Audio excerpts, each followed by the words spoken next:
Albert Einstein ഒരിക്കൽ പറഞ്ഞു, creativity is intelligence having fun. നർമ്മവും ബുദ്ധിയും ചേരുമ്പോഴാണ് ഭാവന ഉണരുന്നതെന്ന്. നർമ്മവും ബുദ്ധിയും ഭാവനയും ചേരുന്ന ഫൺസ് അപ്പോൺ എ ടൈമിന്റെ ഇന്നത്തെ ഈ എപ്പിസോഡിലേക്ക് എല്ലാവർക്കും സ്വാഗതം. ഇന്നത്തെ ഈ എപ്പിസോഡിനെ രസകരമാക്കുവാൻ നമ്മുടെ രമേശ് ചേട്ടനെ ഞാൻ വിളിക്കുകയാണ്. രമേശ് ചേട്ടാ, വെൽക്കം.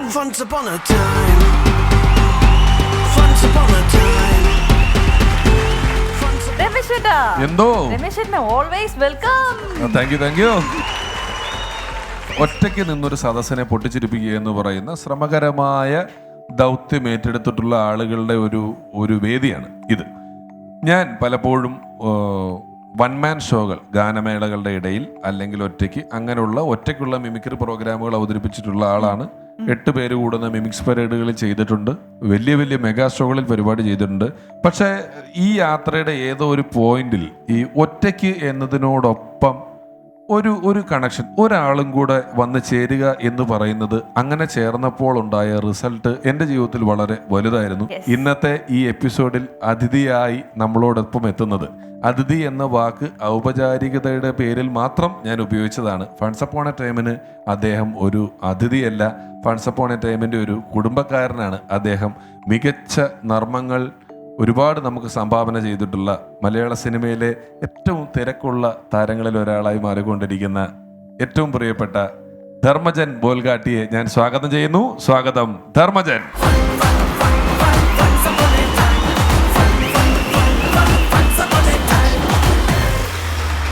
ധർമ്മൻ ചേട്ടാ, ഞാൻ പുതിയൊരു സ്റ്റെപ്പ് പഠിച്ചു.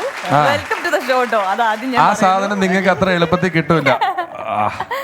ശരണി പറഞ്ഞ പോലെ ഞാനൊരു കുടുംബത്തിലേക്ക് വന്ന പോലെ ഫീൽ ചെയ്യുന്നുള്ള. എല്ലാവരും സുഹൃത്തുക്കളാണ്, എല്ലാവരും ഒരുപാട് കണ്ട് പരിചയമുള്ള ആളുകളാണ്. ഞാനാണ് പുതിയ ഒരാളെന്ന് മാത്രമേ ഉള്ളൂ. ബാക്കി പക്ഷേ സെഫിയും നമുക്ക് എന്തോ ഒരു ആത്മബന്ധമുള്ള ആളാണ്. ആത്മബന്ധമുള്ള പോലെ തോന്നുന്നുണ്ട്. താങ്ക് യു ധർമ്മൻ ചേട്ടാ. അതുപോലെ തന്നെ ഇവിടുന്ന് പ്രകടനങ്ങൾ കാഴ്ചവെക്കാൻ വരുന്ന ആളുകൾ ചിലപ്പോൾ ഞങ്ങളുടെ സുഹൃത്തുക്കളായിരിക്കും വരുന്നത്. എൻ്റെയും വിഷാരുടെയും കൂടെ സ്റ്റേജുകളിൽ കയറിയിട്ടുള്ള ആളുകൾ വരെ ഇവിടെ വന്ന് പ്രകടനം നടത്താറുണ്ട്. അപ്പോൾ അത് നമ്മളങ്ങനെ നോക്കാറില്ല, നമ്മൾ ആരാണ് നല്ലത് എന്ന് നോക്കിയിട്ട്. അവർക്ക് പോലും മറ്റൊരു പരിപാടിയിൽ പോകുന്നതിനേക്കാൾ സ്വാതന്ത്ര്യവും സൗകര്യവും ഒരു സൗഹൃദവും ഫീൽ ചെയ്യുന്ന രീതിയിലായിരിക്കും നമ്മളിവിടെ ചെയ്യുന്നത്. അതെ, പക്ഷേ ഇതിലൊരു മത്സരം ബാക്കി കിടപ്പുണ്ടല്ലോ. ഒരു മത്സരം, അത് മത്സരമല്ല, ഒരു പ്രകടനം നമ്മൾ നോക്കുന്നുള്ളതേ ഉള്ളൂ. എന്നാലും അതൊരു മത്സരമായിട്ട് ഞാൻ കാണുന്നുള്ളൂ. എന്നാ ശരി, നീ കണ്ടോ. ഞങ്ങൾ തന്നെ 2 വേഷങ്ങൾ കെട്ടിയിട്ട് ഇപ്പൊ ഇവന്റെ രാജാവായിട്ട് ഞാൻ മന്ത്രിയായിട്ട് നിന്നിട്ട് ശരിയാവില്ല, നീ മന്ത്രിയാണ്, ഞാൻ ആ വേഷം അങ്ങോട്ട് മാറി കൊടുത്തിട്ട് അവന് ഈ വേഷം ഇങ്ങോട്ട് വന്നിട്ട് അങ്ങനെയൊക്കെ മാറിയിട്ടുണ്ട്. ഫുൾ ഞങ്ങൾ മേക്കപ്പ് ചെയ്തിട്ടിട്ട് ഞങ്ങൾ അത് വേണ്ടെന്ന് തീരുമാനിച്ചിട്ട് അങ്ങോട്ടും ഇങ്ങോട്ടും മാറി ചെയ്തിട്ടുള്ള ഇനിയുള്ള സമയങ്ങൾ ചിരിക്കാനായിട്ട് മാറ്റി വെച്ചുകൊണ്ട് ഞങ്ങൾ അങ്ങോട്ട് പോവാം. തീർച്ചയായും. ആലപ്പുഴക്കാരനായ ഒരു ചെങ്ങാതിയാണ് നമ്മളെ ഇന്ന് ചിരിപ്പിക്കാൻ ഇവിടെ എത്തുന്നത്. Let's welcome Leo William to the stage.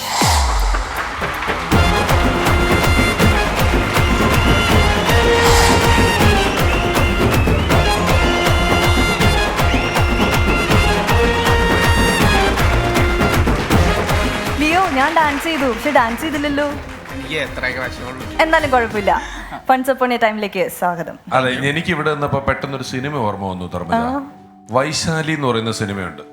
മനസ്സ് ചഞ്ചലമല്ലാത്ത ഋഷി ശൃംഗനെ വൈശാലി ഡാൻസ് ചെയ്ത് മയക്കാൻ ശ്രമിക്കുന്ന രംഗമാണ് എനിക്ക് ഓർമ്മ വന്നത്. സ്റ്റെഫി പല തരത്തിലുള്ള സ്റ്റെപ്പുകൾ ഇട്ടാലും പുള്ളിയുടെ സ്റ്റെപ്പ് തന്നെ ദൂരെ പോ, അടുത്തേക്ക് വരരുത്, ദൂരെ പോ, ഈ സാധനമാണ് പുള്ളി ഇട്ടോണ്ടിരുന്നത്. സൂട്ടും കോട്ടൊക്കെ ഇട്ടൊരു ഋഷി ശൃംഗൻ, സൂട്ടും കോട്ടുള്ള ഒരു ആധുനിക ഋഷി ശൃംഗൻ. അതെ, രമേശ് ചേട്ടാ തുടങ്ങാം. Okay, all the best. ചേട്ടാ, നമ്മൾ ഈ ചെറുപ്പത്തിലൊക്കെ പോക്കറ്റ് മണി എന്നൊക്കെ ചേട്ടൻ കേട്ടിട്ടുണ്ടോ? പോക്കറ്റ് മണി എന്ന് കേട്ടിട്ട് മാത്രമേ ഉള്ളൂ, എനിക്കൊന്നും അത് കാണാനുള്ള ഭാഗ്യം ഉണ്ടായിട്ടില്ല. അത് സെയിം അവസ്ഥയാണ് എനിക്കും. കാരണം വീട്ടുകാരുടെ നിന്ന് പൈസ പോകുന്ന ഒരു പരിപാടിയാണ്ട് തോന്നുന്നു എന്നോട് ഇതിനെ പറഞ്ഞു തന്നിട്ടില്ല, ഈ പോക്കറ്റ് മണി എന്താണെന്ന്. അപ്പം ഞാനിത് ആദ്യമായിട്ട് കേൾക്കുന്നത് 7ാം ക്ലാസ്സിൽ വെച്ചിട്ട് മോറൽ സയൻസിൻ്റെ ക്ലാസ്സിൽ വെച്ചാണ്. അപ്പം ടീച്ചർ എന്നോട് ചോദിച്ചു, Leo what is pocket money? ഉത്തരം അറിയത്തില്ല. എൻ്റെ തൊട്ടടുത്ത് എൻ്റെ ഒരു ബെസ്റ്റ് ഫ്രണ്ട് ഉണ്ട് എന്ന് പറഞ്ഞാൽ ഞങ്ങൾ ചങ്കാണ്, കരളാണ്. ഇവൻ മറ്റുള്ള സ്ഫടികത്തിലെ ബാലും ഒക്കെ ചാടിക്കയറിയെന്ന് ഉത്തരം പറയുന്ന പോലെ പോക്കറ്റ് മണിയെ പറ്റിയിട്ട് ഒരു പാരഗ്രാഫിലൊരു ഇംഗ്ലീഷിലും കാച്ചി. എനിക്കൊരു ഹിന്ദി മനസ്സിലായില്ല. ഞാൻ എന്ത് ചെയ്ത് ആ വിഷയം പോയി. എൻ്റെ ഈ കൂട്ടുകാരെന്ന് പറഞ്ഞാൽ പണ്ട് തൊട്ടേ ഭയങ്കര ബിസിനസ് മൈൻഡാണ്. നമ്മളെന്നൊക്കെ പറഞ്ഞു കഴിഞ്ഞാൽ ഈ പഠിക്കുന്ന സമയത്ത് അങ്ങോട്ടും ഇങ്ങോട്ടും പ്രണയിക്കുന്നവരുണ്ട്. അപ്പോൾ ഇവർ കുറേ ഗിഫ്റ്റുകൾ തമ്മിൽ കൈമാറും. പക്ഷെ ഒരു പ്രശ്നമുണ്ട്, ഇത് വീട്ടിൽ കൊണ്ടുപോകാൻ പറ്റത്തില്ലല്ലോ. ഈ പെൺകുട്ടികളാകുമ്പോൾ ഇത് വീട്ടിൽ പിടിക്കുമല്ലോ. അപ്പം നമ്മുടെ റോജൻ എന്തോ ചെയ്യും, ഇതൊരു റെൻറ്റിന് ഇവൻ്റെ വീട്ടിൽ സൂക്ഷിക്കും. ഇപ്പം നമ്മളൊരു കിടക്കുമ്പോഴൊക്കെ ഒരു തലേണ കെട്ടിപ്പിടിച്ചൊക്കെയാണ് കിടക്കുന്നതെങ്കിൽ റോജൻ ഈ ടെഡി ബെയറുകളുടെ ഇടയിലാണ് കിടക്കുന്നത്. നമുക്ക് ഈ വയസ്സ് കൂടുന്തോറും പോക്കറ്റ് മണിയുടെ അളവ് കുറഞ്ഞുകൊണ്ടേയിരിക്കും. ഇപ്പം ലാലേട്ടനൊക്കെ പറയും ഉയരം കൂടുന്തോറും ചായയുടെ രുചി കൂടും. ഇതിൻ്റെ നേരെ ഓപ്പോസിറ്റാണ് നമുക്ക്. കാരണം വയസ്സ് കൂടുന്തോറും കിട്ടുന്ന പോക്കറ്റ് മണി കുറഞ്ഞുകൊണ്ടേയിരിക്കും. ഇതോർത്ത് വിഷമിച്ചൊരു ദിവസം കട്ടിലെ കിടക്കാൻ സമയത്ത് എൻ്റെ പഴയ കൂട്ടുകാരൻ റോജൻ വിളിക്കുക, അളിയ എവിടാ? ഞാൻ പറഞ്ഞു അളിയ കട്ടിലെ കിടക്കുക, കുറച്ച് സമയം ഉണ്ടാവും നമുക്ക് സംസാരിക്കാൻ. ഞാൻ പറഞ്ഞു പിന്നെന്താടാ, ഇഷ്ടം പോലെ സമയം, അത് മാത്രമേ ഉള്ളൂ. അളിയ എനിക്ക് ഇഷ്ടപ്പെട്ട കാർ ഏതാ? ഞാൻ അവനോട് പറഞ്ഞ് അളിയ എനിക്കൊരു ബൈക്കാണ് താല്പര്യമെന്ന്. അപ്പോൾ അവൻ എന്നോട് എടുത്ത വില പറഞ്ഞു, എൻ്റെ പൊന്നെ നീ ഇപ്പം എത്രലാടാ, നീ ഒരു കാറൊക്കെ സ്വപ്നം കാണുമെന്ന് പറഞ്ഞിട്ട് ഞാൻ പറഞ്ഞു അതേടാ ഞാൻ ലക്ഷറി കാർ അങ്ങ് സ്വപ്നം കാണുമോ നീ പറഞ്ഞ സ്ഥിതിക്ക്. നെക്സ്റ്റ് അവനോട് ചോദിച്ചളിയാ ട്രിപ്പൊക്കെ പോകണ്ടേടാ നമുക്ക്. ഞാൻ പറഞ്ഞു അളിയ മൂന്നാർ പോയാലോ? എൻ്റെ പൊന്നെ നീ ഇപ്പോഴും ഈ താഴ്ന്ന ചിന്താഗതി നിൽക്കാതെ ഉയർന്ന് ചിന്തിക്കടാ, നമുക്ക് വല്ല പട്ടായയിലോ വല്ല ആംസ്റ്റർഡാമിലോ ഒക്കെ പോവാം. ഇങ്ങനെ ഓരോന്നായിട്ട് ഇവനിങ്ങനെ പറഞ്ഞുകൊണ്ടിരിക്കുക. അപ്പം ഞാൻ ചോദിച്ചു ഇവനിനി തലയ്ക്ക് വല്ല വട്ടോ വല്ലോ ആണെന്ന് വെച്ച് ഞാൻ ചോദിച്ചു അളിയ എന്തുവാ നീ പറഞ്ഞു വരുന്നത്? അളിയ മാസം 2 ലക്ഷം ഉണ്ടാക്കാവുന്ന ഒരു സ്കീമിനെ പറ്റി ഞാൻ പറയാൻ പോകുന്നത്. വീട്ടിലിരുന്നുകൊണ്ട് എനിക്ക് 2 ലക്ഷം രൂപ. ഞാൻ പറഞ്ഞു അളിയ ഉള്ളതാണോ? അളിയ അതിന് മുന്നേ കുറച്ച് ഡയലോഗുണ്ട്, അതൊക്കെ നീ ഒന്ന് കേൾക്ക്, കുറച്ച് കഥകളുണ്ട്. ഞാൻ പറഞ്ഞു ഓക്കെ അളിയ ഋത്തിക് റോഷൻ്റെ കഥ അറിയാമോ നിനക്ക്? ഋത്തിക് റോഷൻ്റെ 6 വിരലുമായിട്ടാണ് പുള്ളി ജനിച്ചത്. പക്ഷേ പുള്ളിയുടെ വീട്ടുകാർക്ക് പറഞ്ഞ് ഇവനൊരു നിർഭാഗ്യമാണ്. ബാക്കി കഥ എടാ ഞാൻ നാളെ രാവിലെ വരെ നമുക്ക് ഒരിടം വരെ പോകണം. അങ്ങനെ ഇവന് ഈ കഥ കംപ്ലീറ്റ് ചെയ്യാതെ എന്നെയും കൊണ്ട് ഒരു ഹോട്ടലിലേക്ക് ചെന്നു. ഹോട്ടലിൽ ചെന്നപ്പം ഇതുപോലെ നേരത്തെ പണിയില്ലാത്ത കുറേ ആമ്പിള്ളേർ ഇങ്ങനെ ഇരിക്കുകയാണ്. ഭയങ്കര കലവിലെ സംസാരമൊക്കെ. ഞങ്ങൾ ഫസ്റ്റ് ബെഞ്ചിലേ പോയി സീറ്റ് പിടിച്ചു. കാരണം 2 ലക്ഷം രൂപയുടെ ട്രിക്ക് ആദ്യം നമ്മളാണല്ലോ അറിയേണ്ടത്. അപ്പോൾ ഒരു സാറുണ്ട്, പുള്ളിയുടെ പേരാണ് പീറ്റർ. പുള്ളി കുറേ ബ്ലാക്ക് ക്യാറ്റ്സും ഒക്കെ ആയിട്ടൊക്കെ കറങ്ങി അങ്ങോട്ട് വന്ന് നിന്നിട്ട് ഇവരെയൊക്കെ വകഞ്ഞു മാറ്റി ഞങ്ങളുടെ ഫ്രണ്ടിലേക്ക് വന്ന് നിന്നിട്ട് പുള്ളി അങ്ങ് പറഞ്ഞു തുടങ്ങുക. ഫുൾ അപമാനമാണ്. കാരണം എന്താണെന്ന് വെച്ച് കഴിഞ്ഞാൽ എന്നെ ചൂണ്ടിട്ട് പറഞ്ഞു നീ ജനിച്ചതൊരു ദരിദ്രനായിട്ടായിരിക്കാം, പക്ഷെ നീ നാളെ മരിക്കുന്ന ദരിദ്രനാണെങ്കിൽ അത് നിൻ്റെ മാത്രം കുറ്റമായിരിക്കും. നീ എൻ്റെ കയ്യിലോട്ട് നോക്ക്, ഈ വാച്ചിൻ്റെ വില എന്ന് പറഞ്ഞാൽ 12 ലക്ഷം രൂപയാണ്. നീ ഇതുവരെ 12 രൂപയെങ്കിലും മാസം സമ്പാദിച്ചിട്ടുണ്ടോ? ഇതൊക്കെ കേൾക്കുമ്പോൾ എന്ന് പറഞ്ഞാൽ എങ്ങനെയാലും 2 ലക്ഷം രൂപ മാസം സമ്പാദിക്കണമെന്നുള്ളൊരു ഉൾപ്രേരണ നമ്മുടെ ഉള്ളിൽ നിന്ന് തന്നെ വരും. കാരണം അതുപോലത്തെ അപമാനമാണ് നമ്മൾ അപമാനിക്കുന്നത്. കൂടെ നമുക്ക് മോട്ടിവേഷനോടെ തരാം. അതുകൊണ്ട് നമുക്കത് ഫീൽ ചെയ്യത്തില്ല. ഇങ്ങനെയൊക്കെ പറഞ്ഞിട്ട് പുള്ളിയുടെ സ്കീം പറഞ്ഞു, എടാ സിമ്പിളാണ് സംഭവം, 2000 രൂപ നിങ്ങൾ ഇറക്കുക, 2 പേരെ നമ്മുടെ ഈ പരിപാടിയിലേക്ക് ചേർക്കുക, പിന്നെ ലക്ഷ്യങ്ങൾ ഇങ്ങനെ വന്നുകൊണ്ടേയിരിക്കും. ഞാൻ പറഞ്ഞു റോജ ഇതൊക്കെ ഉള്ളതാണോ? എൻ്റെ കൂട്ടുകാരനോട് ചോദിച്ചു. അവൻ പറഞ്ഞു അളിയ വലിയ ആളുകൾ പറയുമ്പോൾ നീ അതിനെ സംശയിക്കാൻ പാടില്ല. ഇങ്ങനെ ഈ ക്ലാസ്സൊക്കെ കഴിഞ്ഞിട്ട് ഞങ്ങൾ വെളിയിലോട്ട് ഇറങ്ങുകയാണ് വീട്ടിലേക്ക് പോകാനായിട്ട്. അപ്പം പീറ്റർ സാറ് റോഡിൽ നിൽപ്പുണ്ട്. പീറ്റർ സാറ് ഞങ്ങൾ വണ്ടി ഇങ്ങനെ പാസ് ചെയ്ത് പോയപ്പം സാറ് ചോദിച്ചു മകളെ ഒരു ലിഫ്റ്റ് തരാൻ പറ്റുമോടാ? ഞാൻ പറഞ്ഞു സാറ് കാറിലൊക്കെ വലിയ കാറൊക്കെ എടാ ഞാനത് ബുക്ക് ചെയ്തിട്ടുണ്ട്, നിങ്ങൾ എന്നെ ഷോറൂമിൻ്റെ വാതിക്കലോട്ട് ഇറക്കിയാൽ മതി, ഞാൻ അവിടുന്ന് പിടിച്ചു പോയിക്കോളാം. ശരിക്കും പുള്ളിയെ ബസ് സ്റ്റാൻഡിലാണ് ഞങ്ങൾ ഇറക്കേണ്ട വന്നത്. ഇങ്ങനെ സംഭവം നടന്നു പോകുന്ന വഴിക്ക് ഞങ്ങളെ പോലീസ് വിളിച്ചു. കാരണം ട്രിപ്പിൾ വെച്ചാണ് പോകുന്നത്. പോലീസ് വിളിച്ചിട്ട് പെറ്റി അടിച്ച് 500 രൂപ കൊടുക്കാൻ കാശുണ്ട്, പക്ഷെ നമ്മുടെ ബിസിനസ് മൈൻഡ് പൈസ ഇറക്കത്തില്ല. ഇങ്ങനെ ബാർഗൈൻ ചെയ്ത് നിൽക്കുന്ന സമയത്ത് പീറ്റർ സാറ് പുറകിൽ നിന്ന് വിളിച്ച് പറയാം 2 ലക്ഷം രൂപ മാസം സമ്പാദിക്കാൻ പോകുന്നവന്മാരാ ഒരു 500 രൂപ മുടക്കാൻ ഭയങ്കര ബുദ്ധിമുട്ട്. അവൻ്റെ കയ്യിൽ നിന്ന് അവൻ്റെ 2 ലക്ഷത്തിൽ നിന്ന് 500 പോകുന്നതുകൊണ്ടാണോ എന്തോ അവൻ എൻ്റെ 2 ലക്ഷത്തിൽ നിന്ന് 500 പെറ്റി അടപ്പിച്ചത്. ഇതിൽ എങ്ങനെയാലും 2 പേരെ ചേർക്കണം. അപ്പം എൻ്റെ കൂട്ടുകാരന് ചേർക്കാൻ ഞാനുണ്ട്, എന്നെ ചേർത്ത് ഇതിൽ പിടിച്ചിട്ടാൽ മതി, പിന്നെ ഒരുത്തനെ കൂടെ കണ്ടുപിടിച്ചാൽ മതി അവന്. എനിക്കാണെങ്കിൽ ആരുമില്ല. ആരെ കുഴി ചാടിക്കുന്ന ആലോചിച്ചുകൊണ്ടിരുന്നപ്പോഴേ എനിക്ക് എൻ്റെ അച്ഛൻ്റെ അമ്മയുടെ മുഖം ഓർമ്മ വന്നത്. ഞാൻ വീട്ടിലേക്ക് ചെന്ന് 2 പേരെയും പിടിച്ച് സ്നേഹത്തിൽ സോഫയിലൊക്കെ ഇരുത്തിട്ട് അമ്മയുടെ മുന്നിലോട്ട് കൈ ചൂണ്ടി ഞാനൊരു വർത്താനം അങ്ങ് പറഞ്ഞു. നിങ്ങൾ ജനിച്ചതൊരു ദരിദ്രമായിട്ടായിരിക്കാം, പക്ഷെ മരിക്കുന്നത് ദരിദ്രയാണെങ്കിൽ നിങ്ങളുടെ മാത്രം കുറ്റമായിരിക്കും. അമ്മ ഇത് കേട്ടപ്പോഴേ ഒന്നും മുറുമുറുത്തു. എൻ്റെ അമ്മയെന്ന് പറയുന്ന ഒരു സൂപ്പർ ഹീറോ ടൈപ്പാണ്. നിങ്ങൾക്കറിയാമല്ലോ ഈ സൂപ്പർ ഹീറോകൾക്കൊക്കെ നികൃഷ്ട ജീവികളെ തല്ലിക്കൊല്ലാനായിട്ട് ഒരു ടൂളുണ്ട്. അതായത് ഇപ്പം നമ്മൾ തോർ എടുക്കുവാണെങ്കിൽ പുള്ളിക്കൊരു ഹാമറുണ്ട്, നമ്മുടെ ക്യാപ്റ്റൻ അമേരിക്ക എടുക്കുവാണെങ്കിൽ പുള്ളിക്കൊരു ഷീൽഡുണ്ട്.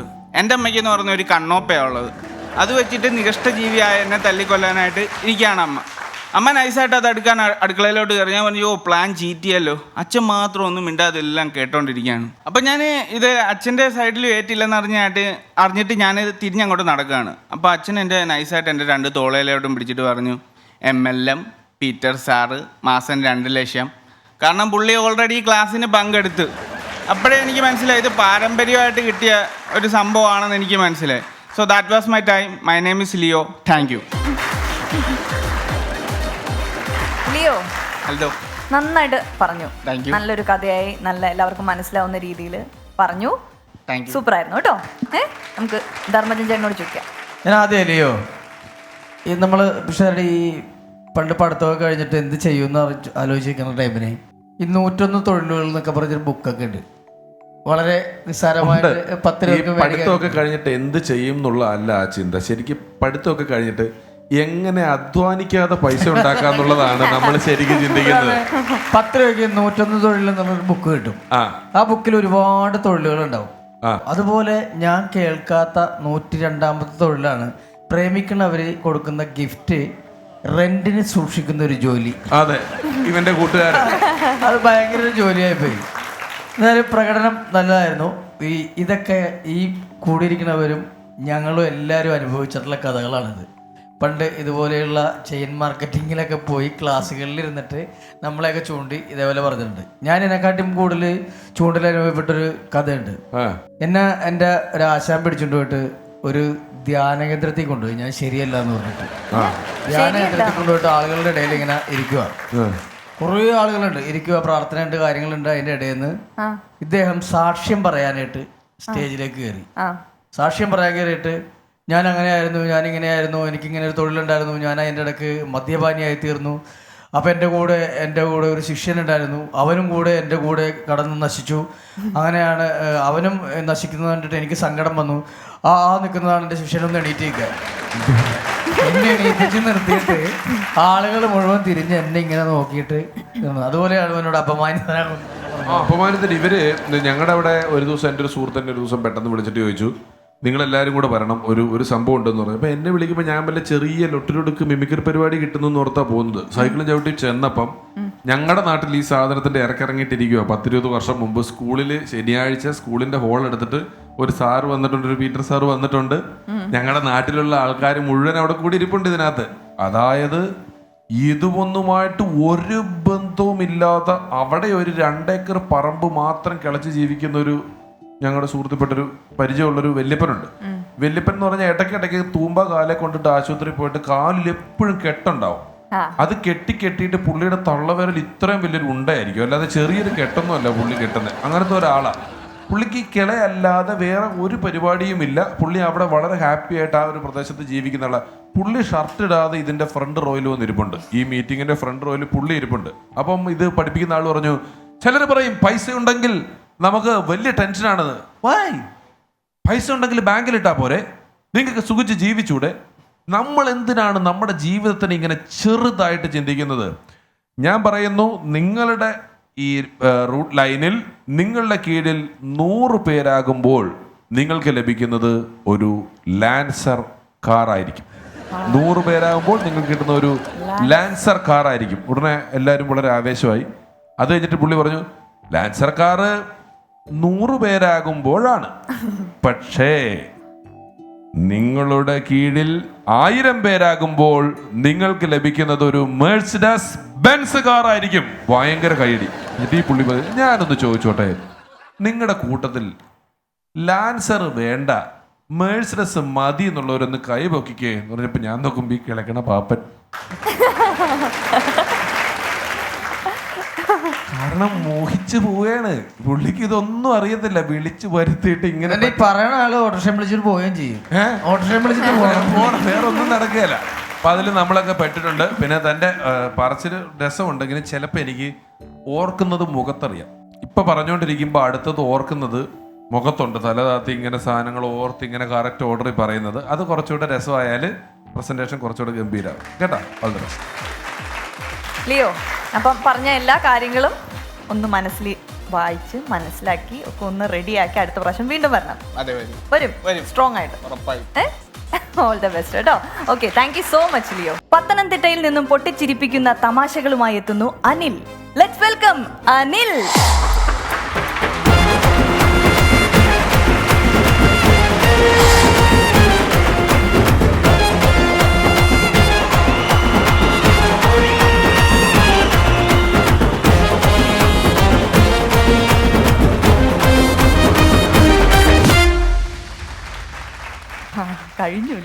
സ്റ്റെഫി ഫാൻ നിർത്തിയ പോലെ ആയിപ്പോയി.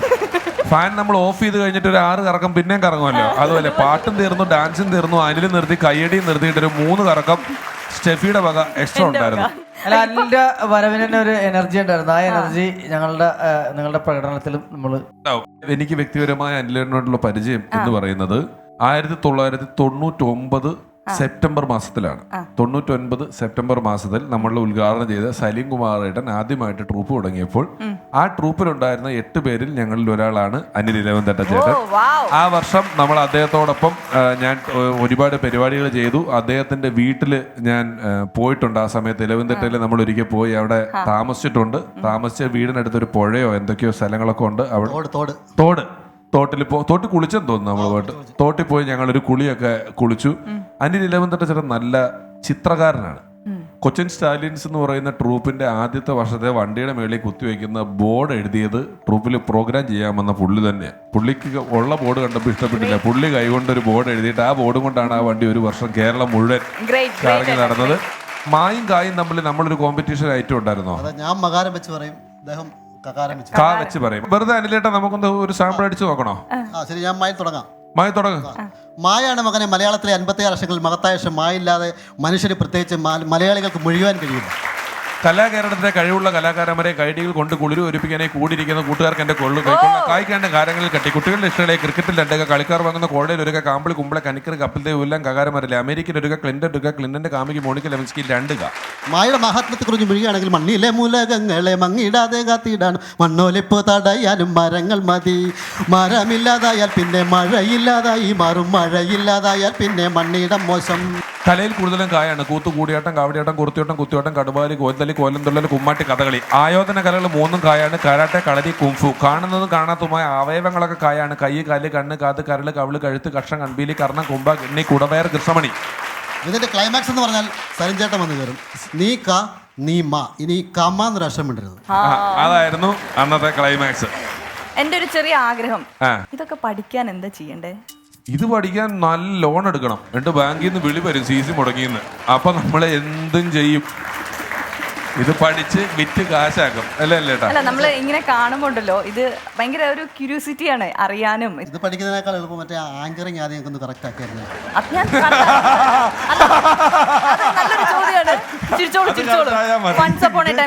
പഠിത്തം ഇനി എവിടെയോ കിടക്കുക. ഇത് നിങ്ങൾ ശരിയാക്കിയ. അതെ, അത് ഞാൻ പഠിക്കുന്നുണ്ട്. മായുടെ സിനിമാ പേരുകൾ ഓർമ്മയുണ്ടോ?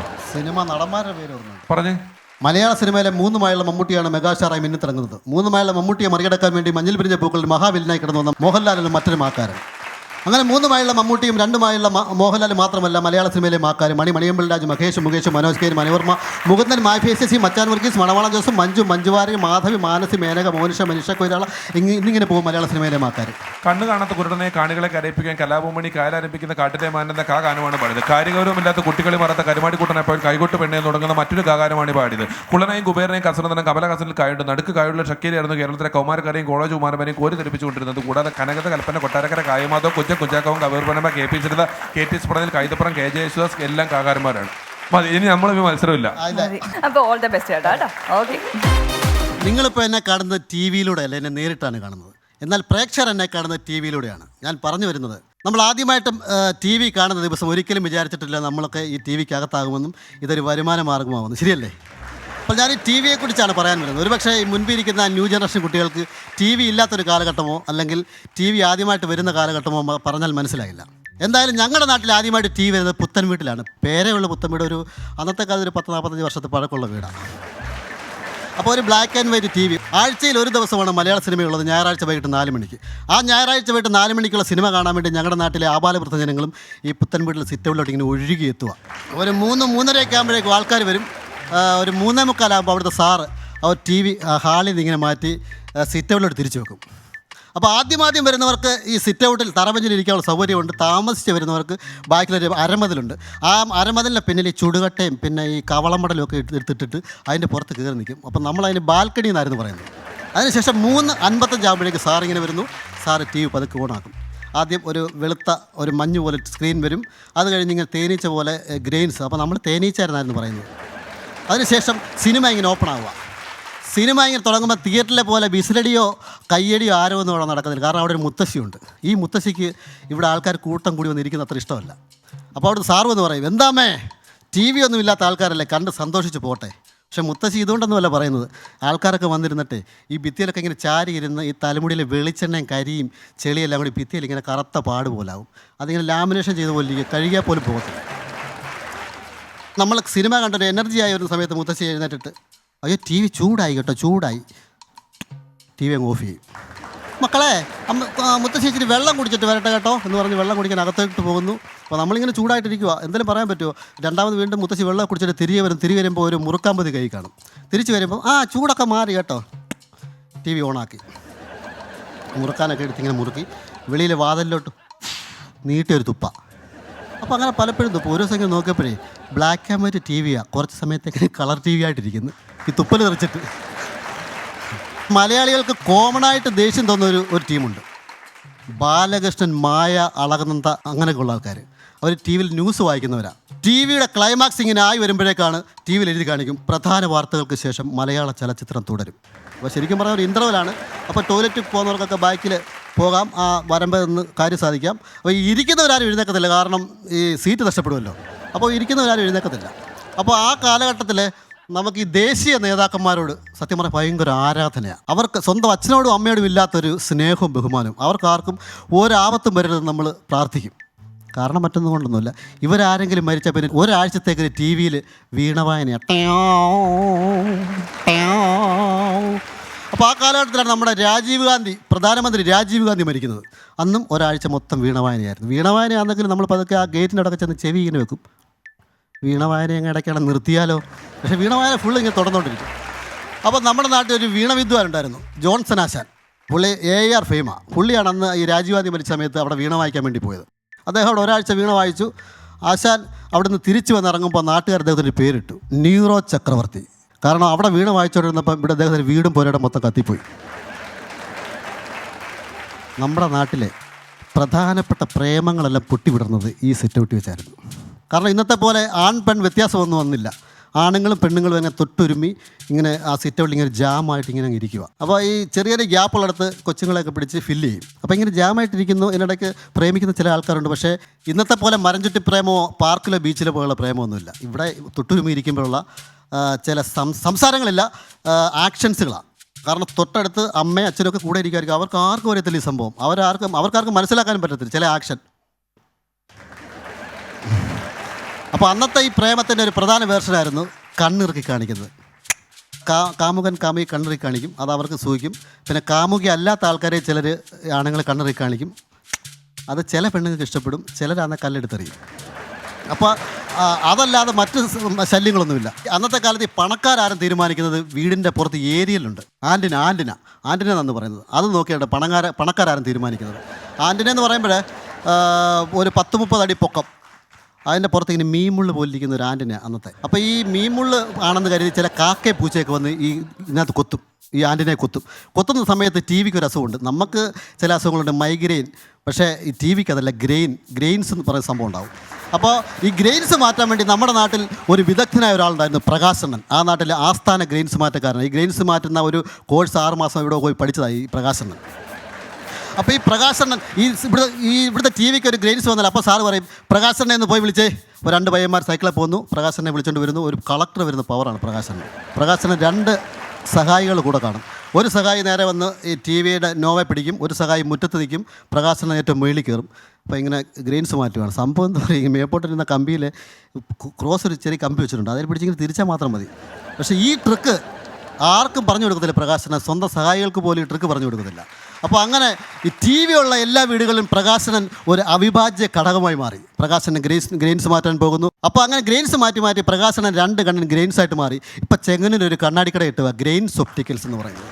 അപ്പോൾ അങ്ങനെ പിന്നീട് കാലം മാറി, രൂപം മാറി. Black and white T V colour T V ആയി മാറി, ആൻറ്റിന ഡിഷായി മാറി, കേബിൾ ടി വി ആയി മാറി, നമ്മുടെ കയ്യിൽ കൊണ്ട് നടക്കാവുന്ന ടി വി വരെയായി. പുതിയ ചാനലുകളായി, ചാനലുകൾ തമ്മിൽ മത്സരമായി, പുതിയ പ്രോഗ്രാമായി.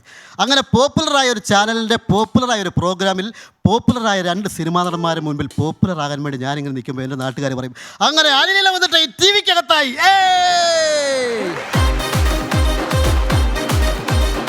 അനിലേട്ടാ നന്നായിട്ടുണ്ട് അനിലേട്ടാ, നന്നായിട്ട് പെർഫോം ചെയ്തു കേട്ടോ. എനിക്ക് ഒത്തിരി ഇഷ്ടപ്പെട്ടു. ഞാനിങ്ങനെ ചിന്തിക്കുമായിരുന്നു, ഈ TV ഇല്ലാത്ത കാലമൊക്കെ ഇങ്ങനെ ചിന്തിക്കാൻ പറ്റുന്നത്. ഇപ്പൊക്കെയാണ് നമുക്ക് മൊബൈൽ എവിടെ പോകുമ്പോഴും വേണം. അതുപോലെ അന്നത്തെയൊക്കെ കാലത്ത് ഇപ്പൊ ഒന്നും ചിന്തിക്കാൻ പറ്റുന്നില്ല. ധർമ്മൻ ചേട്ടാ അല്ലേ അവതരിപ്പിച്ചൊരു വിഷയം എന്ന് പറഞ്ഞാൽ നമ്മുടെയൊക്കെ മനസ്സിലുള്ള ഒരു വിഷയമാണ്. ചിലപ്പോൾ ഇവിടെ ഇരിക്കുന്ന ചെറിയ പിള്ളേർക്ക് അത് അനുഭവപ്പെട്ടിട്ടുണ്ടാവില്ല. പക്ഷേ ഈ പ്രകാശൻ എന്നൊക്കെ പറഞ്ഞാൽ എല്ലാ നാട്ടിലും എല്ലാ പ്രദേശത്തുള്ള ഒരു കഥാപാത്രമാണ് ഈ പ്രകാശൻ എന്നൊക്കെ പറഞ്ഞാൽ. പണ്ടേ പോലെ TV വന്ന ടൈമിന്, ബ്ലാക്ക് ആൻഡ് വൈറ്റ് TV ഒക്കെ ഉള്ള ടൈമിന് ഞങ്ങളുടെ അടുത്തുള്ള ഗൾഫുകാരൊക്കെ വരുമ്പോഴാണ് VCR VCP ഒക്കെ കൊണ്ടുവരുന്നത്. VCR ഒക്കെ കൊണ്ടുവരുന്നത്. അന്ന് ഈ കാസറ്റൊക്കെ ഇടാൻ നേരത്ത് ഇടയ്ക്ക് വെച്ച് സ്റ്റക്കായി പോകുമ്പോൾ ഇത് അഴിച്ചെടുത്തിട്ട് ഒരു തുപ്പിലോട്ട് തുടക്കണ പരിപാടിയൊക്കെ ഉണ്ട്. ഈ റിബണൊക്കെ തുടച്ചു കൊടുക്കുന്ന ഒരു പരിപാടിയൊക്കെ ഉണ്ട്. അപ്പൊ അതൊക്കെ ചെയ്യാനായിട്ട് വിദഗ്ധരായിട്ടുള്ള ഒരുത്തനുണ്ടാവും. അവനായിരിക്കുള്ള ആ വീട്ടുകാരുടെ ഭയങ്കര പ്രകാശൻ എന്ന് പറഞ്ഞ കഥാപാത്രം. അപ്പൊ അങ്ങനെ ഒരുപാട് അനുഭവങ്ങൾ ആ പ്രായത്തിലുള്ളവർക്ക് കറക്റ്റാണ് അനിൽ പറഞ്ഞത്. ഒരു അനുഭവം പറഞ്ഞു പോയ പോലെയാണ് എനിക്ക് കൂടുതൽ അനുഭവപ്പെട്ടത്. എന്തായാലും ഓൾ ദി ബെസ്റ്റ്. അനിലേട്ടൻ പറഞ്ഞ എല്ലാ ഓർമ്മകളും കൃത്യമായിട്ട് കണക്ട് ചെയ്ത ഒരാളാണ് ഞാൻ. TV കാണാൻ വേണ്ടി വേറെ വീട്ടിൽ പോയിട്ടുള്ള ആരെങ്കിലും ഈ കൂട്ടത്തിലുണ്ടോ? ടീച്ചറാണോ?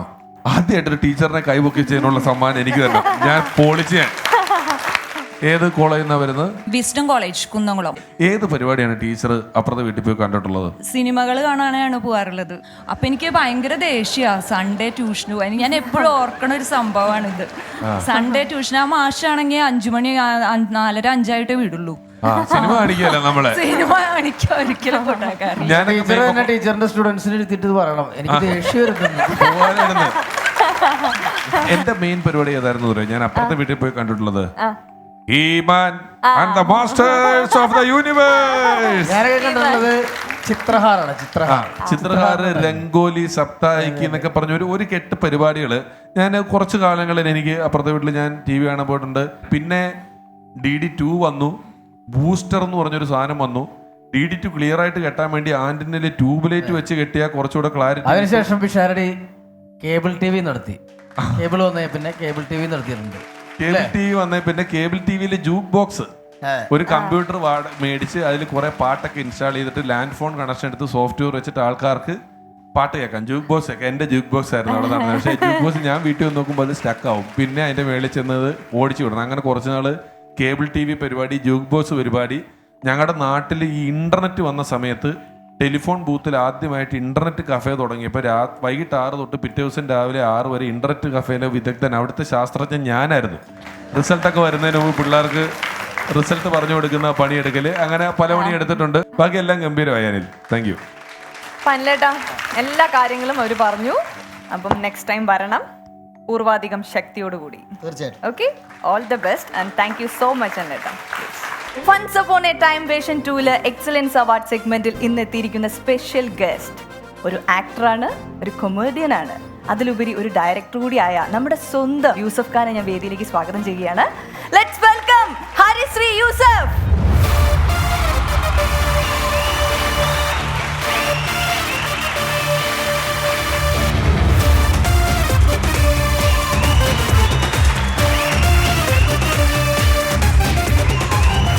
യൂസഫക്കയുടെ ഒരു ത്രോയും ഒരു എനർജിയും പെർഫോമൻസ് എന്നൊക്കെ പറഞ്ഞാൽ എനിക്ക് ഇഷ്ടം പോലെ കണ്ടിട്ടുള്ളതാണ്. ഒപ്പം പ്രോഗ്രാം ചെയ്തിട്ടുള്ളതാണ്. ഒരു ഗംഭീര പെർഫോമറാണ്. സ്ക്രിപ്റ്റ് എഴുതും, ഇഷ്ടംപോലെ കോമഡി പരിപാടികൾക്ക് എഴുതിയിട്ടുണ്ട്, കോമഡി പെർഫോം ചെയ്തിട്ടുണ്ട്, സിനിമയിൽ അഭിനയിച്ചിട്ടുണ്ട്. ഹലോ ദുബായിക്കാരൻ എന്ന് പറയുന്ന ഒരു സിനിമ ഡയറക്റ്റ് ചെയ്തിട്ടുണ്ട്. ചെറിയ കാര്യങ്ങളല്ലേ ഇതെല്ലാം. അതിൽ ഞാൻ വലിയ ഒരു റോള് അഭിനയിച്ചിട്ടുണ്ട്. ധർമ്മജൻ വലിയ വേഷം അഭിനയിച്ചു. അത് മാത്രമല്ല യൂസഫിയുടെ ഒരു പ്രത്യേകത എന്താണെന്ന് വെച്ചാൽ യൂസഫിയുടെ കൂടെ എവിടെയെങ്കിലും പ്രോഗ്രാമിന് പോയാലും അത് 1 മാസമാണെങ്കിലും 2 മാസമാണെങ്കിലും ബോറടിക്കൂല എന്നുള്ളത്. ഒരാൾക്ക് കൂടെയുള്ള ഒരാളും ബോറടിക്കാത്ത വിധത്തില് കഥകള് പറഞ്ഞ് പ്രസന്റ് ചെയ്ത് നമ്മളുടെ സദസ്സുകളെ ചിരിപ്പിക്കുന്നതിലൊരു വലിയ നൈപുണ്യമുള്ള ആളാണ് യൂസഫക്ക. ഇപ്പൊ യൂസഫക്കയുടെ ഏറ്റവും പുതിയ വിശേഷം എന്താ യൂസഫക്ക? ഒരു ഭാഗ്യം എന്ന് പറയാം. ലാൽ ജോസാർ, ഇക്ബാൽ കുറ്റിപ്പുറം എന്ന 2 ലെജൻഡിൻ്റെ ഒരു പടമായ മ്യാവു എന്ന സിനിമയിൽ ഒരു 4 പേരിൽ ഒരാളായിട്ട്, അതായത് സൗബിനും മമതയും നായകൻ, പിന്നെ സലിംകുമാറും ഞാനുമാണ് ആ സിനിമയിൽ വലിയ ഒരു വേഷം ചെയ്തിരിക്കുന്നത്. ചന്ദ്രേട്ടൻ എന്നൊരു കഥാപാത്രമാണ്. വളരെ സന്തോഷം. അത് ഡിസംബർ ജനുവരിയൊക്കെ റിലീസാകും. അതെ, അതിൻ്റെ ഒരു ഹാപ്പിയിലാണ്. അതിന്റെ ഹാപ്പിയാണ്. അത് ഗംഭീരമാകും. വലിയ ബിസിനസ്സുകൾ തുടങ്ങിയിട്ട് പൊളിഞ്ഞ് നശിച്ച് കടം കയറി ലോൺ അടയ്ക്കാൻ പറ്റാതാകുമ്പോൾ പുള്ളിയെ വിളിച്ചാലും ആ കഥ ഹ്യൂമർ ആയിട്ട് യൂസഫൊക്കെ പറയുള്ളൂ. അത് മാത്രമല്ല യൂസഫൊക്കെ അതേപോലെ ഒരുപാട് ബിസിനസ് ചെയ്തിട്ട് പൊട്ടിയിട്ട് അതിന്റെ കഥകൾ കേട്ടാൽ തന്നെ നമുക്ക് ഒരു ദിവസം എന്റെ ലക്ഷ്യങ്ങൾ പോയത് മറ്റുള്ളവർക്ക് തമാശയിട്ടാണ് അതെ, അത് പറഞ്ഞ് അതായത് ഞാൻ നമുക്ക് ഓരോൾക്കാർക്ക് ഒരു പണി പറഞ്ഞിട്ടുണ്ടെന്ന് ദൈവം പറഞ്ഞിട്ടുണ്ട്. എടാ നിനക്ക് പറഞ്ഞേക്കണം ഇതുപോലെ എന്തെങ്കിലുമൊക്കെ കോമഡിയാണ്. പക്ഷെ പരിപാടിയൊക്കെ കുറഞ്ഞു വന്നപ്പോൾ എനിക്ക് തോന്നി ഇങ്ങനെ പോയാൽ ശരിയാവില്ലല്ലോ, എന്തെങ്കിലും നമുക്ക് തുടങ്ങണ്ടേ. അപ്പൊ പിഷാരുടെ മീൻ കച്ചവടം തുടങ്ങി, ധർമ്മജൻ മീൻ കച്ചവടം തുടങ്ങി.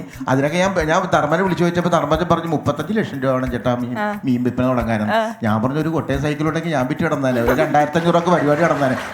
ഞാനൊരു 5-8 ലക്ഷം രൂപയൊക്കെ മുടക്കി ഒരു ചെറിയൊരു ബേക്കറി തുടങ്ങി പടുതല ജംഗ്ഷനിൽ. സത്യം പറയാനില്ല, ഇതിനെക്കുറിച്ച് ABCD അറിയാതെ ഒരു കട എടുത്തു, കണ്ടു, റോഡ് സൈഡാണ്, ഇഷ്ടംപോലെ ബൈക്കുകൾ അങ്ങോട്ടും ഇങ്ങോട്ടും രാവിലെ വരെ പോകുന്നു. അപ്പോൾ ഈ പോണ ബൈക്കിൻ്റെ ഒരു 10% നിർത്തിയാൽ ഞാൻ രക്ഷപ്പെട്ടു. അതാണ് എൻ്റെ സംഭവം. അപ്പോൾ ബേക്കറി തുടങ്ങി, ഒറ്റ മനുഷ്യൻ കയറിയില്ല. ആദ്യത്തെ ഒരു ഭംഗിക്ക് വേണ്ടി കുറേ കുടുംബക്കാർ വരുമല്ലോ, 1/2 കിലോ അരിവ, മറ്റേ ലഡു, അങ്ങനെ അത് മാത്രം വന്നു. പിന്നെ വന്നിട്ടില്ല അവർ, കാരണം എന്തുമായതുകൊണ്ട് കയറിയതാണ്. പിന്നെ ഞാൻ ഈ രാവിലെ തുറന്നിരിക്കും, ബൈക്ക് അങ്ങോട്ട് പോകുമ്പോൾ അങ്ങോട്ട് പോകും, ഇങ്ങോട്ട് നോക്കുമ്പോൾ ഇങ്ങോട്ടൊക്കെ. എൻ്റെ പെടലി ഇടറിയതല്ലാതെ ഒരെണ്ണം നിർത്തില്ല. സ്ട്രൈറ്റ് റോഡായതുകൊണ്ട് ഈ സൈഡ് തിരിഞ്ഞ് നോക്കൂല, കത്തിച്ച് പോകാം. അങ്ങനെ നോക്കിയപ്പോൾ ഈ ബേക്കറി കൂട്ടി. അപ്പോൾ ഇനി എന്തായാലും പെട്ടെന്ന് കൂട്ടാൻ എന്തെങ്കിലും കൂടി തുടങ്ങണമല്ലോ. ചീത്തയാവാത്ത സാധനത്തിന്റെ കച്ചവടം തുടങ്ങാൻ തരും. അതെ, ചീഞ്ഞു പോകാത്ത സാധനം. പപ്സ് ആകുമ്പോൾ 2 ദിവസം കഴിയുമ്പോൾ ഞാൻ കുറച്ച് തുണിത്തരങ്ങൾ കയറ്റാം. ഞാനൊരു ചെറിയ ടെക്സ്റ്റൈൽസ് ആക്കി. ബേക്കറി എത്ര ഇപ്പോൾ 2 ദിവസം കൊണ്ട് ടെക്സ്റ്റൈൽസിലായി. കടക്കാർ വന്നിട്ട് ഇത് എന്തെങ്കിലും ബേക്കറി ആയിരുന്നില്ല. ഞാൻ അതൊക്കെ കൊണ്ടുപോയി, അലുവായി അതൊക്കെ ഉറുമ്പെടുത്തിട്ട് പോയി. ബേക്കറിയുടെ ഇങ്ങനെ ഇരിക്കുന്ന ഫ്രണ്ടിലിരിക്കുന്ന ചില്ല് കൂടില്ലേ, അതിനകത്ത് ഷർട്ട്, സത്യം ഭരണിയിലൊക്കെ ഷഡ്ഡി. അലുമിനിയത്തിന്റെ ഇത്ര ഉള്ളൊരു ട്രേ ഉണ്ട് ലഡു വെക്കുന്നത്. ഞാൻ നോക്കുമ്പോ അതിനകത്ത് ജീൻസ് വെച്ചിട്ട് ചേട്ടാ ജീൻസ് കാണിച്ചെന്ന് പറഞ്ഞാൽ ട്രേയിൽ ഇട്ടിട്ടാ ജീൻസ് കാണിച്ചു തരുന്നത്. ലഡു എടുത്തു കൊടുക്കുന്ന സാധനമല്ലേ ഇങ്ങനെ പിടിച്ച് ഇറക്കി എടുത്തു കൊടുക്കുന്നത്, അതിനാണ് ഷഡ്ഡിയൊക്കെ എടുത്തു കൊടുക്കുന്നത്. കറക്റ്റ്. എന്നിട്ട് ഈ അവസ്ഥ തന്നെ ബൈക്കുകാർ അങ്ങോട്ട് പോകും, ഇങ്ങോട്ട് പോകും, ഞാൻ അങ്ങോട്ട് നോക്കും, ഇങ്ങോട്ട് നോക്കും, ഊരെണ്ണം നിർത്തണില്ല. ഇത് എങ്ങനെ നിർത്താൻ പറ്റും? നമ്മൾ തോറ്റ് പിന്മാറാൻ പാടില്ലല്ലോ. എങ്ങനെ നിർത്താൻ പറ്റുമെന്ന് ആലോചിച്ചിരിക്കുന്ന സമയത്ത് എൻ്റെ ഒരു ഐഡിയ, ഈ കുറഞ്ഞ ചിലവിലുള്ള ജീൻസ് ഉണ്ട്, അത് കുറച്ച് ഇറക്കിയാലോ. എൻ്റെ സാധാരണ ജീൻസ് 600-900 രൂപയൊക്കെയാണ്. അത് മാഡം മേടിക്കില്ല. 200 രൂപക്ക് ജീൻസ്. ഞാൻ എറണാകുളത്ത് വന്നിട്ട് ഈ സെക്കൻഡ് ഹാൻഡിൽ വിൽക്കുന്ന ഒരാളുണ്ട്, അയാൾക്ക് പോയിട്ട് ചേട്ടാ ഒരു 500 ജീൻസ് വേണം. 500 ആയിക്കോട്ടെ എന്ന് പറഞ്ഞിട്ട് എത്രക്ക് വരെ 110 രൂപക്ക് മോന് തരാം എന്ന് പറഞ്ഞ് 110 രൂപക്ക് ഞാൻ എറണാകുളത്ത് ഒന്ന് കാറ് ഒന്ന് കുറേ ജീൻസ് എടുത്തോണ്ട് പോയിട്ട് കടയിൽ കൊണ്ട് വെച്ചിട്ട് 200 രൂപയുടെ ഒരു പോസ്റ്റർ അടിച്ച് ജീൻസുകൾ 200 ഒട്ടിച്ചു വെച്ച്. അതായത് ബൈക്കുകാരും വരുമ്പോൾ കാണണം, 6 ഒട്ടി വെച്ചേക്കുവാ. രാവിലെ പോയപ്പോൾ ആരും ശ്രദ്ധിച്ചില്ല. 3:30 മണിയായപ്പോൾ തിരിച്ച് ഓപ്പോസിറ്റിനടുത്താണല്ലോ ബോട്ട്. ഒരാൾ കണ്ട് ജീൻസ് വമ്പിച്ച വില കുറവ് 200 ഒന്ന് ചവിട്ടി. ഒരാൾ ആ ജീവിതത്തിൽ ആദ്യമായിട്ട് ഒരാൾ കടയെ കണ്ടിട്ട് നിർത്തണത്. നിർത്തിയിട്ട് എന്നിട്ട് പറയും ഇതെപ്പോൾ തുടങ്ങിയിട്ടായി കടയിൽ? ഞാൻ പറഞ്ഞ 6 മാസമായി. അയ്യോ ഞാൻ കണ്ടില്ലല്ലോ, നിങ്ങൾ തിരിഞ്ഞു നോക്കണം, നല്ല കാണുള്ളൂ. അയാൾ വാങ്ങിക്കുന്നു, 200 രൂപക്ക് വാങ്ങിക്കുന്നു. ഇയാൾ നിർത്തണ കണ്ടപ്പോൾ വേറൊരാളൊന്ന് നിർത്തി, അയാൾ മേടിക്കുന്നു. ഒരു 1/2 മണിക്കൂർ കൊണ്ട് എൻ്റെ കടയുടെ മുമ്പിൽ 10-45 ബൈക്ക്. അതുവരെ ഒരു ഈച്ചക്കാളി മൂലിയില്ലാത്ത കടയിൽ ആളും കൂടി ബഹളം. ഞാൻ ഭയങ്കര കച്ചവടം. ഒരാഴ്ച ഭയങ്കര കച്ചവടം. ഒരാഴ്ച കഴിഞ്ഞപ്പോൾ കംപ്ലൈൻറ്റിൻ്റെ പ്രവാഹം തുടങ്ങി. ഞാൻ കടയിരിക്കുന്ന സമയത്ത് ആദ്യമായിട്ട് മേടിച്ച ആൾ വന്നിട്ട് ചതിയാണ് കേട്ടാ ചെയ്തത്. ഞാൻ പറഞ്ഞു എന്ത് കേട്ടാ? മഴ പെയ്ത് വെള്ളം നനഞ്ഞപ്പോഴേ പുള്ളി കല്യാണ വീട്ടിൽ ചെന്ന് ഷർട്ട് ഇൻ ചെയ്തൊന്ന് ഊരിയിട്ടതാ. ഈ ഇൻ ചെയ്ത ഭാഗത്ത് ഈ ഉള്ളിൽ പോയി മാത്രം നീല ഷർട്ട്, ഇവിടെ വെള്ളയും ഇവിടെ മൊത്തം നീല. കാരണം ജീൻസിന്റെ കളറിളകി പുള്ളി കല്യാണ വീട്ടിൽ കോമാളിയായി. വേറൊരാൾ വന്നേക്കണ്, ഒരു ബംഗാളി, ഒരു ജീൻസും മേടിച്ചോണ്ട് പോയിട്ട് 2 എണ്ണമായിട്ട് കൊണ്ടുവന്നേക്കണം. ഒരെണ്ണം മേടിച്ചോണ്ട് 2 എണ്ണം കൊണ്ടുവന്നേക്കണ്. അത് 2 ഇത് പീസായി പോയെന്ന്. ഒരു കാലമായിട്ട് വന്നേക്കണേ. നമ്മൾ എന്ത് പറ്റിയെന്ന് ചോദിച്ചപ്പോ പുള്ളി ചേട്ടാ ഞാൻ ജീൻസ് മലയാളത്തൊക്കെ ഇട്ട് ബൈക്കില് ഇങ്ങനെ കേറി, അപ്പോ 2ആയി പോയി. ഒറ്റ നൂലിലടിക്കണ ജീൻസാണേ. ഒറ്റ നൂലിലടിക്കണ സ്ഥലത്ത് ഇങ്ങനെയൊക്കെ കയറിയ വലിയ രക്ഷയുണ്ട. ഞാൻ പറഞ്ഞു നോ, ബൈക്കിൽ കയറ്റാം, ഉള്ളി സ്ലോ ആക്കി. യൂസഫക്ക, നമ്മള് ഈ ധർമ്മജന്റെ വീടിനടുത്ത് ഒരിക്കൽ രാത്രി ഒരു മരിച്ചു വീട്ടിൽ പോയത് ഓർക്കുന്നുണ്ടോ? ഓർമ്മിക്കല്ലേ, സത്യത്തിൽ മരണ വീട്ടിലൊക്കെ പോയി കഴിഞ്ഞാൽ നമ്മൾ ചിരിക്കാൻ പാടില്ല എന്നുള്ളതാണ്. പക്ഷെ ചിരിച്ചു പോയി. ഏതൊരു അപ്പാപ്പനാണ്, ഇവന്റെ ബന്ധമൊന്നുമല്ല, ഒരു പരിചയക്കാരൻ ഒരു അപ്പാപ്പൻ മരിച്ചു. അപ്പൊ ഞങ്ങളൊക്കെ ഉണ്ട്. അപ്പൊ എൻ്റെ അപ്പാപ്പൻ ഒരു പരിചയക്കാരൻ ഒരു അപ്പാപ്പൻ ഇവിടെ ഫ്ലാറ്റിൽ മരിച്ചിട്ടുണ്ട്, ഒന്ന് പോയി കണ്ടില്ലെങ്കിൽ മോശം കൊടുക്കാൻ. ഇപ്പോൾ വന്നിട്ട് ഇവിടെ വന്നത് പറഞ്ഞിട്ട് കാണാം. അപ്പോൾ അവിടെ പോകാമെന്ന് പറഞ്ഞിട്ട് ഞങ്ങൾ ഷാർട്ടുണ്ട് ആരുണ്ട് പറഞ്ഞുകൊണ്ട് ഞങ്ങൾ ചെല്ലുന്നു. ഞാൻ ചെല്ലുമ്പോൾ കാണുന്ന സീൻ എന്ന് പറഞ്ഞാൽ രാത്രി 2 മണിയായി ചെന്നപ്പോൾ ഒരു ഫ്ലാറ്റിലൊരു ഒരു ഹാളിൽ ബോഡി കിടത്തേക്കുവാ. ഒരു ബോഡിയല്ല, 12 ബോഡി. ഒരു കറക്റ്റ് ബോഡിയും ബാക്കിയൊക്കെ അവിടുത്തെ ആ വീട്ടിലെ ആളുകളും കിടക്കണതാണ് ഒരുമിച്ച്. ബോഡിയുടെ ഇത് ഏതാണ് ബോഡി എന്നുള്ളത് കൺഫ്യൂഷൻ ആയി പോയി. കാരണം എന്തറിയോ, എല്ലാവരും ചിലയൊക്കെ വെള്ളത്തുണി വിട്ട് പോയിച്ചിട്ടുണ്ട്, ചിലയൊക്കെ കാവ്യത്തുണി ഇട്ടുണ്ട്. ഇത് ആരാണ് പിന്നെ ഒരാളിങ്ങനെ നേരെ കിടക്കണ പുള്ളിയാണ് മരിച്ചതെന്ന് മനസ്സിലായി. എങ്കിലും തൊട്ടടുത്ത് കിടക്കണ ചേട്ടാ വിളിച്ചിട്ട്, ചേട്ടാ ഞങ്ങൾ ബോഡി കാണാൻ വേണ്ടി വന്നു. അപ്പോൾ പുള്ളി ഞാനല്ല എത്തത്, ഏതായത് അത് അയാൾ അവിടെ കിടക്കണം, ഞാൻ ക്ഷീണം കൊണ്ട് കിടക്കുന്നതാണ്. ആരൊക്കെയാണ് കിടക്കുന്നത്? 12 പേര് നിരന്ന് കിടക്കുക. അതിലേതോ ഒരെണ്ണം ബോഡിയാ, നമ്മൾ കണ്ടുപിടിക്കണം. ഇത് ബോഡി കണ്ടുപിടിക്കുക എന്നൊക്കെ പറഞ്ഞ് പദപ്രശ്നം കൊടുക്കേണ്ട പോലെ ഇത് ഏതാടാ ബോഡി? കാരണം ഈ സമയമല്ല 2 മണിക്ക് എല്ലാവരും കിടക്കണം. എന്തെങ്കിലും കിടക്ക്. യൂസഫൊക്കെ തട്ടി വിളിച്ചപ്പോ എണീറ്റ ആള് അതിന്റെ അപ്പുറത്ത് കിടക്കണ ഞാൻ ക്ഷീണം കൊണ്ട് കിടക്കുവാന്ന്. അതായത് പുള്ളി വർത്താനം പറയുന്ന സ്ഥിതിക്ക് മരിച്ചു കിടക്കുവാന്ന് നമ്മൾ വിചാരിക്കൂലല്ലോ. പുള്ളി പറയാ ഞാൻ മരിച്ചു കിടക്കുവല്ല, ഞാൻ ക്ഷീണം കൊണ്ട് കിടക്കുവാ. യൂസഫ് ക പറയുന്ന ഓരോ കഥകളും ഇവിടെ ഒന്നും അവസാനിക്കുന്നതല്ല. എന്നാലും ഞാൻ ഈ ചിരിയുടെ സന്തോഷത്തോടു കൂടി ഞാൻ പറയാണ് ഈ എക്സലൻസ് അവാർഡ് കൊടുക്കുന്നതിനായിട്ട് രമേശ് ചേട്ടനെയും ധർമ്മൻ ചേട്ടനെയും വേദിയിലേക്ക് സ്വാഗതം ചെയ്യുന്നു.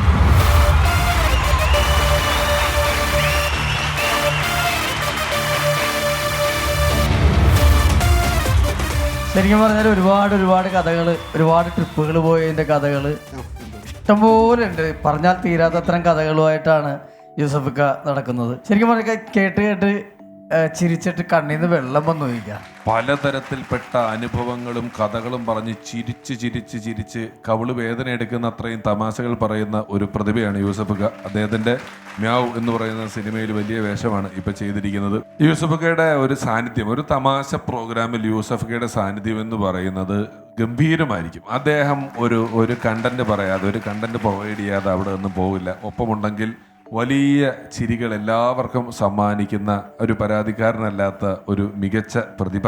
അദ്ദേഹം സാന്നിധ്യം കൊണ്ട് ഫൺസ് അപ്പോൺ എ ടൈമിൻ്റെ വേദിയെ ധന്യമാക്കിയതിന് അദ്ദേഹത്തോടുള്ള once upon a time team അംഗങ്ങളുടെയും അമൃത ടിവിയുടെയും നന്ദി ഈ അവസരത്തിൽ പറഞ്ഞുകൊണ്ട്, കഴിഞ്ഞ 10-25 വർഷത്തിലധികമായി ഒരുപാട് മലയാളികളെ പലതവണ ചിരിപ്പിച്ചതിന് അദ്ദേഹത്തിന് ഈ അവസരത്തിൽ ഒരു ആദരവ് നൽകുകയാണ്. അത് ഏറ്റുവാങ്ങണം എന്ന് അഭ്യർത്ഥിക്കുന്നു.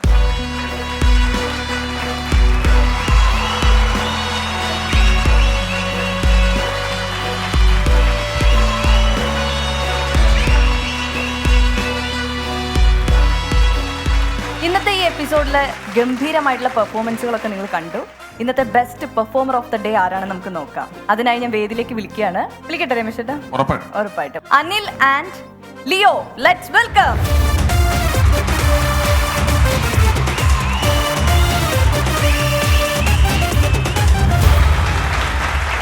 രണ്ടുപേരുടെയും മികച്ച പ്രകടനങ്ങളാണ് ഇന്നത്തെ എപ്പിസോഡിൽ ഉണ്ടായിരുന്നത്. അനിൽ ഇലവന്തട്ടയുടെ, എൻ്റെ സുഹൃത്തിൻ്റെ പ്രകടനത്തിൽ ധർമ്മജൻ പറഞ്ഞതുപോലെയുള്ള അനുഭവങ്ങൾ അതൊരു ഓർമ്മയാണ്, ഒരു ഗൃഹാതുരത്വം ഉണർത്തുന്ന നല്ല ചിന്തകൾ ഉണ്ടാക്കുന്ന ഒരു കാര്യമാണ്. അത് കുറേ അധികം അതിലുണ്ടായിരുന്നു. എങ്കിലും കൂട്ടിക്കഴിച്ച് നോക്കുമ്പോൾ ഒരു ഫിൽട്ടർ വെച്ച് നമ്മൾ തമാശയുടെ അളവുകളാണ് ഇതിൽ മാനദണ്ഡമായി കണക്കാക്കപ്പെടുന്നത് എന്ന് വരുമ്പോൾ കൂടുതൽ തമാശകൾ ഉണ്ടായിരുന്നത് ലിയോയുടെ പ്രകടനത്തിലാണ്. സ്നേഹപൂർവ്വം ലിയോ ഇന്നത്തെ മികച്ച പ്രകടനം കാഴ്ചവെച്ച ആളായി തിരഞ്ഞെടുക്കപ്പെടുന്നു.